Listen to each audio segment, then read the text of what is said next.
ఇక తెలంగాణలో సంచలనంగా మారిన ఫోన్ ట్యాంపింగ్ వ్యవహారం కేసులో తెరపైకి మరికొందరు పేర్లు వచ్చినట్లుగా తెలిసింది.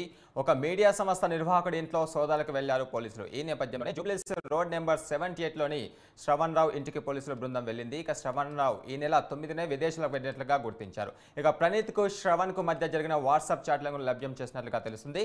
ఇక ప్రణీత్ వాంగ్మూలం ఆధారంగా శ్రవణ్ రావును విచారించే దిశగా పోలీసులు ఉన్నారు. ఇక మరో విశ్రాంత అధికారి సైతం విదేశాలకు పరారైనట్లుగా తెలుస్తుంది.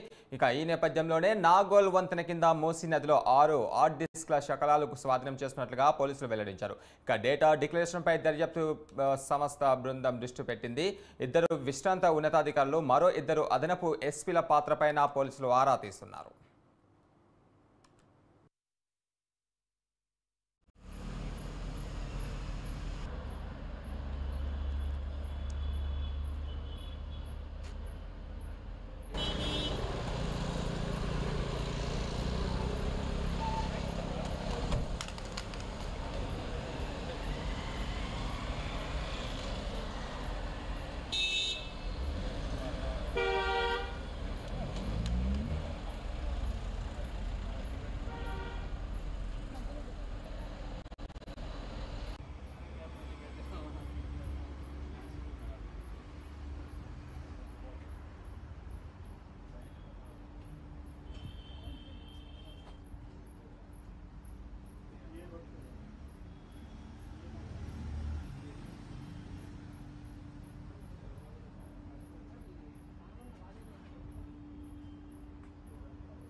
రైట్గా ప్రణీత్ రావు ఫోన్ ట్యాంపింగ్ కేసులో కీలక పరిణామం చోటు చేసుకుంది. మాజీ పోలీసు అధికారుల ఇళ్లలో పోలీసులు సోదాలు నిర్వహిస్తున్నారు. మాజీ ఇంటెలిజెన్స్ చీఫ్ ప్రభాకర్ రావు నివాసంతో పాటు పలువురు ఇళ్లలో సోదాలు నిర్వహిస్తున్నారు. ఇక హైదరాబాద్ సిటీ మాజీ task force DCP Radha Kishan Rao ఇంట్లో కూడా తనిఖీలు చేపట్టారు. ఏకకాలంలో 10 చోట్ల తనిఖీలు నిర్వహిస్తున్నట్లుగా పంజగుట్ట పోలీసులు తెలిపారు.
ఫోన్ ట్యాంపింగ్ కేసులో అరెస్ట్ అయిన ప్రణీత్ రావుకి నేడుతో చివరి కస్టడీ మిగనుంది. గత 6 రోజులుగా బంజారాహిల్స్ పిఎస్లో విచారించారు పోలీసు ఉన్నతాధికారులు.